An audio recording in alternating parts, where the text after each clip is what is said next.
back in the curriculum. Those were not part of it. And I know that good teachers were teaching planets anyway, but remember, we have to think about teachers over the whole state. We have to, set that requirement for teachers in all parts of the state, and that includes all types of teachers. Simple machines were put back in. Complexity of the cell, analyzing the fossil record. If you have students analyzing and evaluating the fossil record, then that gets them really thinking, okay, there are gaps in that fossil record. Matter of fact, there are more gaps in the fossil record than there is a continuum in the fossil record. So it gets our high school students really thinking. And when I taught high school biology, I enjoyed actually the conversations that we would have about evolution and the fossil record and universal common descent and all of that, because students at that age need to be thinking and talking for themselves and evaluating and deciding. So that's really good that that's back in. So I did want to update you on that. One more thing with the science is that, and I would very much appreciate your prayers, because the first meeting I will lead is actually 2 weeks from today, on the 21st. Today's Thursday, right? Okay, so I would appreciate your prayers. Because we will actually be having a public hearing that day on the supplemental science materials. So what happened is that because of funding, the legislature asked us to take these curriculum standards, these new curriculum standards that we fought for a couple of years ago, and instead of having them put in print form because of budget issues, that they would be provided by publishers online. Okay?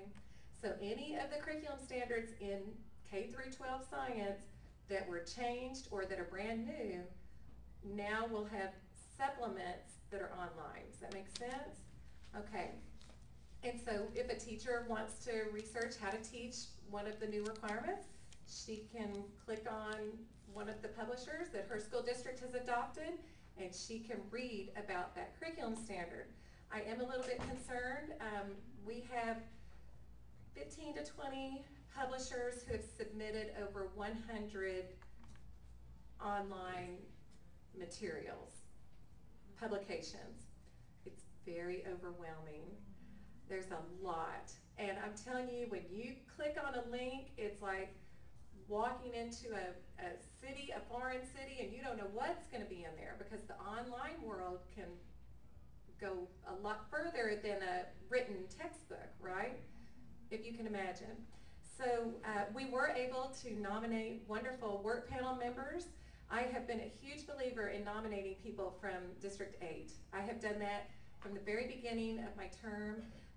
I have sent many teachers and parents and other interested people, business people, to go to Austin to represent District 8 and to look over materials like these supplements.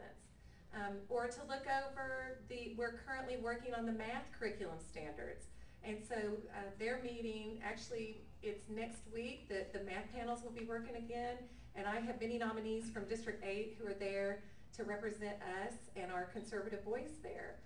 Fine arts, we're working on the fine arts curriculum standards as well. So I'm a big believer in not doing the job alone. When I campaigned, I said, I'm not going to Austin alone. You're gonna have to come with me.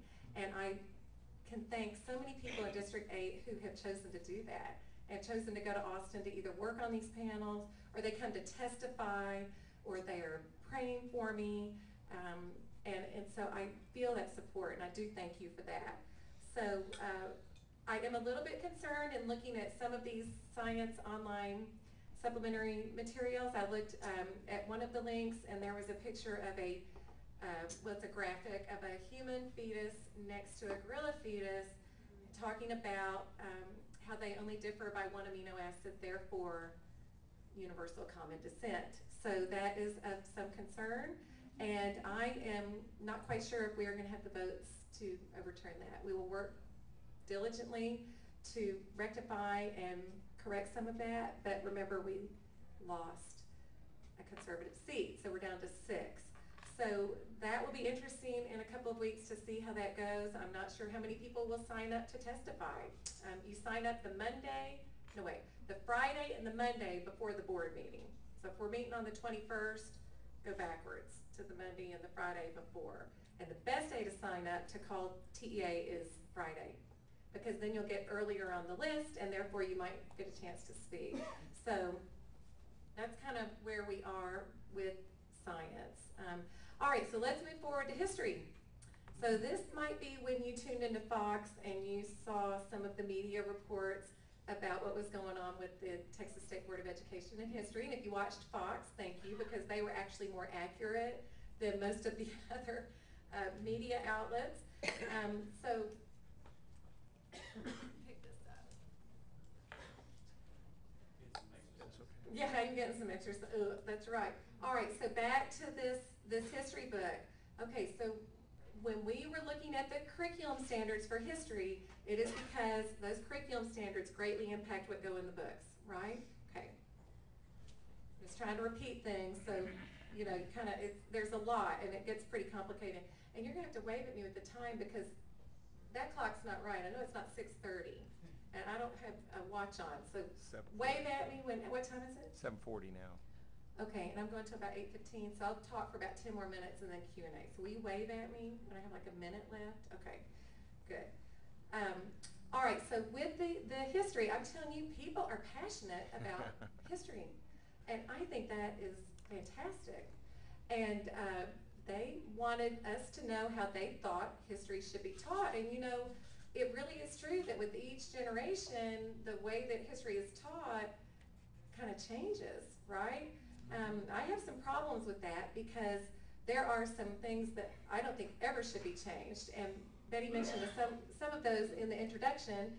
For example, our students studying the Founding Fathers and the Constitution and the Declaration and all of those, American exceptionalism and the original documents in some cases, the Bill of Rights, all of these things to me should never, ever, ever change. But there are a lot of people who think that they should change. Let me tell you who is coming to Austin to testify to the state board. Now this is a report that was put out by the ACLU about the curriculum standards that we were considering to adopt because they felt like many of them were way too conservative. So we have this whole huge report, which was not very nice, I might add. No surprise there. All right, so here are some of the people, and this is the list of testifiers from our May meeting in 2010. So this was our last meeting where we were going to actually be voting on the final adoption of the curriculum standards for every history course in Texas. And there are, let's see, 1, 2, 3, 4, 5, about 6.5 pages of people. And I don't know how many that is, well over 100. Due to time constraints, we were not able to hear every single testifier, as you can imagine. There have been some days that we have still been up at the board meetings until midnight or 1 o'clock in the morning. And I love listening to people, but there does come a point when you kind of have to cut it off. So these are some of the folks who came and testified for us. The NAACP, a lot of people do come from UT. We're kind of a platform for some people at UT. Americans United for Separation of Church and State, the Center for Islamic Pluralism. Let's see, the Sikh Coalition. Now that's actually a major religion in Texas. You know how to spell it? S-I-K-H. People want to say Sikh, but I was educated by all the Sikhs who came that it's pronounced Sikh. Palestinians for Peace and Democracy, Parents and Friends of Lesbians and Gays many of them come and testify to the board. Multicultural Alliance for Social Studies Advocacy, League of Women Voters, Equality Texas Foundation, Hispanics for the Advancement of Community and Education Readiness, the ACLU of course, MALDEF, LULAC, very liberal organizations come, the Texas Freedom Network, whose main purpose is to defeat the conservative efforts on the State Board of Education. They come and they speak to us. So do you see why you are needed? Why we need for you to come Because what we do during a board meeting is we will flip. So we'll have one person who's for and one who's against, for, against, for, against. And so then, you know, kind of towards the middle when it's all against, because all these groups I just mentioned are sending their people, it becomes a little bit uncomfortable. And I'm like, okay, where are the conservatives? We really need to hear from them, because it does make a difference with some of the board members and the way that they vote. So you might have heard in the media that, for example, that we cut Thomas Jefferson out of history. Wow. Okay, so we have taught our boys that a half-truth is a whole lie. So the truth is that we moved Thomas Jefferson out of world history to U.S. government, where he would be studied in more detail. But he's also in 4 other grade levels, starting in elementary school. They didn't mention that either, did they? So he's actually now in 5 different grade levels, which is about the same as Benjamin Franklin. The only one who has studied more is George Washington. So yeah.